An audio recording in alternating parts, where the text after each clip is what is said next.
always are. There were Caesars and Herods and governors and other pompous hotshots in abundance. Some, like the Pharisees and Sadducees and scribes, people with whom Jesus locked horns from the earliest days of his ministry, even used religion as their lever to control others. But servants? I mean the authentic types who genuinely gave of themselves without concern over who got the glory. They were not to be found.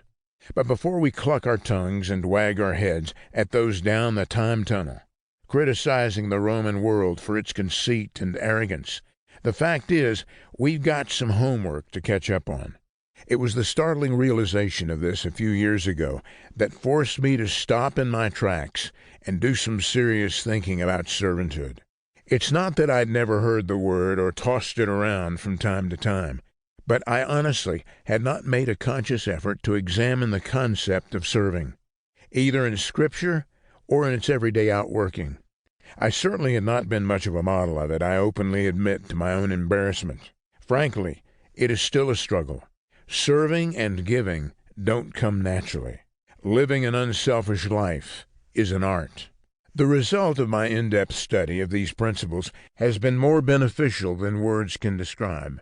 The finger of God's Spirit pointed me from one biblical passage to another.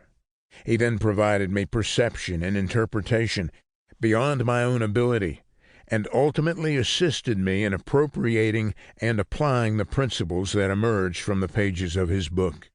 With remarkable regularity, the Lord turned on the lights in areas that had been obscure or dark in my thinking throughout my Christian life. Big boulders that had blocked my vision and progress were shoved aside. Insight began to replace ignorance.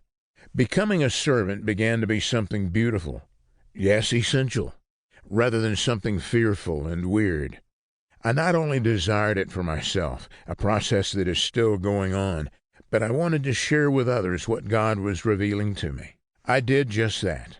Sunday after Sunday, I preached my heart out among the most teachable and responsive congregation a pastor could possibly enjoy.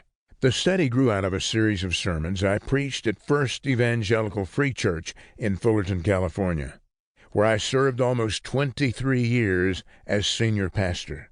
Subsequently, it was broadcast to all the friends around the world who listened to our daily Insight for Living radio program. I have also spoken on the subject at Christian colleges, seminaries, banquets, and other gatherings in churches, radio rallies, as well as many Christian conferences. Almost without exception, those who heard these messages encouraged me to write a book that would convey this material in printed form. While I was wrestling with the decision, the people at Thomas Nelson expressed a keen interest in this subject and offered to publish the work. Today I would like to express a renewed gratitude to all my friends at Thomas Nelson and to each person who shared the vision at that time and helped to make the dream a reality. Their enthusiasm was the flint that continually prompted the spark I needed to stay at the task of putting these thoughts into print. Since it first appeared in print, more than 750,000 copies of Improving Your Serve have been sold in hardcover and paperback editions. Beyond that, more than 250,000 copies of the Bible Study Edition have been distributed, along with nearly 50,000 copies on audio tape.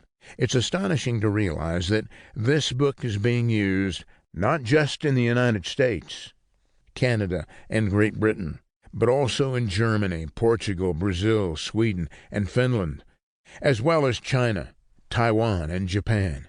It has been translated into the Indonesian language, and it is being used by Christians all around the world.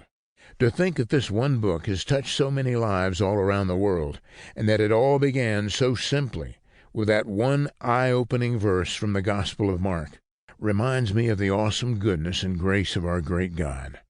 To each reader of this newly updated edition of Improving Your Serve, I would like to offer a brief personal comment.